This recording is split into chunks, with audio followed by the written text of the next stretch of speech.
જાદુ કહેવાનું હોય નહીં, થોડામાં એ સમજી જાય. પણ એમાં પાછા આપણા સંતોએ તો એવું કીધું છે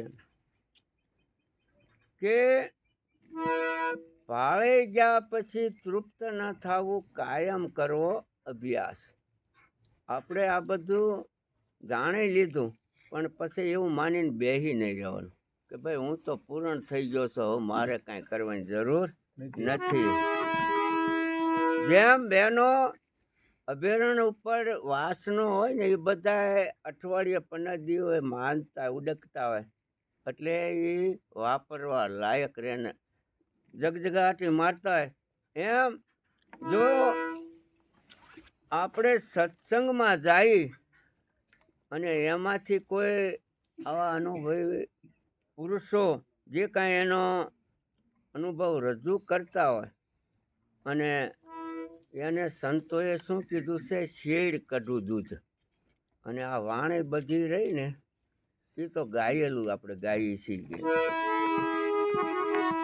પણ એમાંય પાછું એવું કીધું છે કે આ જે કાંઈ વાણી છે ગાઈએ છીએ, અને એ એક જો ગળા હવાદે જ ગાયશો તો મેળ પડશે નહીં.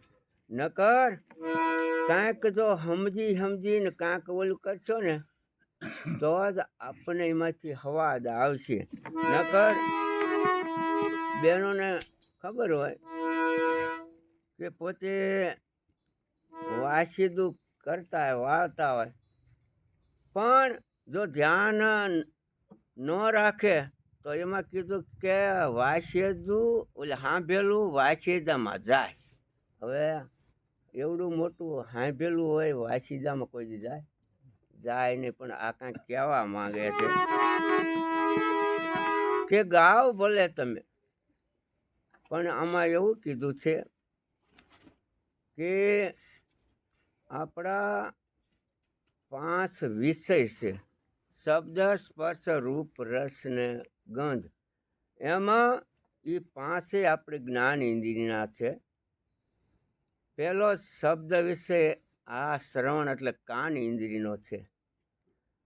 પણ જો તમે આ વિષયને તમારે જરાક એમાંથી કાંઈક દ્રષ્ટિકોણ ફેરવો કે બાપા તું તારે હા ભાઈ, પણ ક્યાંક આવો સત્સંગ, ક્યાંક પરમાત્મા ભજન હોય, હા ભાઈ નિંદા કુથલીમાં જ પાછો વળે જાય, એટલે પરમાત્મા સુધી લઈ જાય છે. સ્પર્શ ઇન્દ્રિય તવસા ઇન્દ્રિયનો છે, પણ તારે સ્પર્શ કરવો તો કર, પણ કોઈ ગઢા મા બાપની મંડ સેવા કરવા, ગુરુ મહારાજની સેવા કરવા માંડ, કોઈ પીડિત આત્માની સેવા કરવા માંડ, એટલે પરમાત્મા સુધી લઈ જાય છે. હવે શબ્દ, સ્પર્શ, રૂપ વિષય આ આપણે 8 ઇન્દ્રિયનો વિષય છે. જો એને રૂપમાંથી પાછો હટાડે, અને રૂપ જોવું હોય તો તારી માનું જો, બેનનું જો, ગુરુ મહારાજનું જો, એટલે તમને પરમાત્મા સુધી રહી જાય. આટલું જરાક જ એક દૃષ્ટિકોણ ફેરવવાનો. અને એક વિષય એ આપણને છે ને ખરેખર કામ લાગશે. નકર સંતોએ એવું કીધું છે કે આ શરીર રૂપી જે પાંજરું છે એ આ દેહની અંદર તું બેઠો છો, તું કે બેઠી છો, જેને સુરતા છો તો મેના કહીએ. અને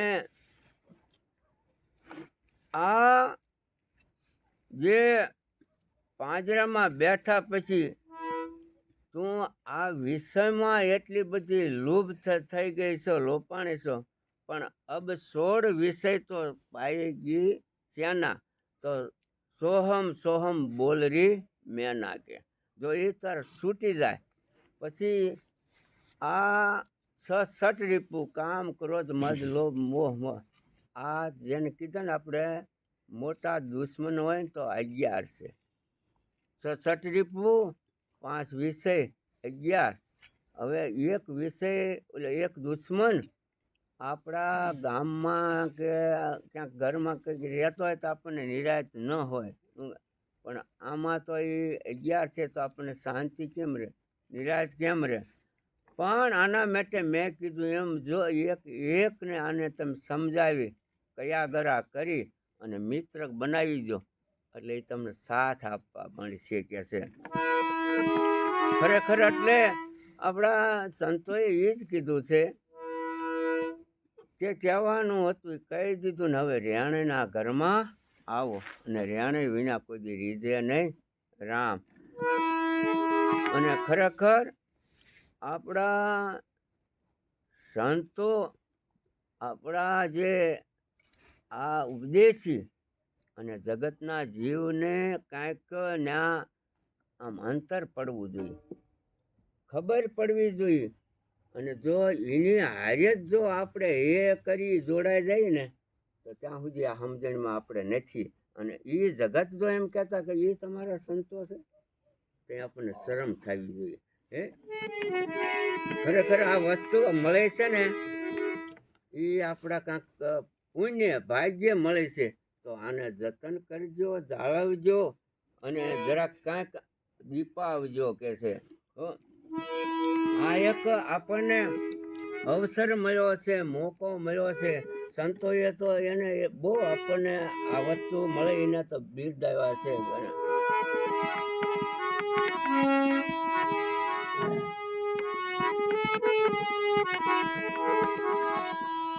આવો આવેલ અવસરને તમે ઓળખો.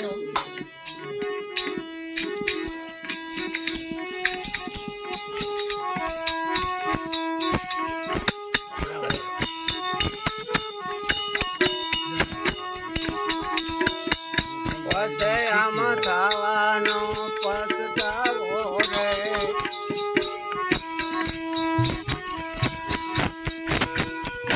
આમાં ખાવાનો પસ્તાવો રે, સમરણ કરો ને સીતારામ નામ.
મુખડાની એની વાણી રે.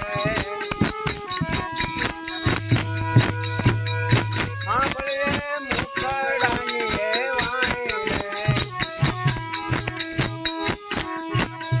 મુલા રે ફરીએ મયાના. જીબુયામાં લેતો તમે પાણી રે. આવું રે તમને વાય મારા એ હાથમાં. પરતમ જોયું નહીં વિચારી રે. પરતમ જોયું નહીં વિચારી રે. એવું રે તમને વાય મારા એ હાથમાં. મારા એ હાથમાં. અમને જે આ મનુષ્ય તન મળ્યું છે ને એ એક અવસર